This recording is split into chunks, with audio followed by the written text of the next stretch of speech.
Now, for more on the Ukrainian crisis, I'm joined in studio by our international affairs editor, Armen Georgian. Armen, why has Sloviansk in particular become a symbol of the pro-Russian insurgency now?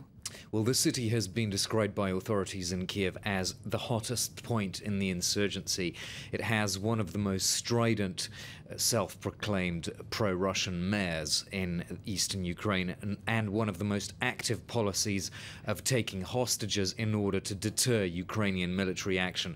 I think size is also a key factor because Sloviansk only has 130,000 people, whereas Donetsk is 953,000 and Kharkiv is more than 1 million. So quite simply, it's smaller and easier to control. It's easier to set up and enforce checkpoints on all the approaches into the city.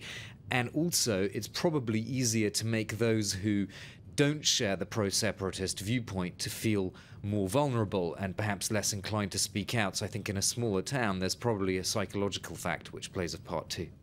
OK, things not looking very good for Kiev this Friday morning. No, not at all. The shooting down of a number of helicopters of the Ukrainian military will obviously lead to fresh questions about the credibility of Kiev's offensive. You remember that in mid-April, the last anti-terrorist operation, as Kiev called it, ended in disaster with several armoured personnel carriers being captured by those rebels in the east.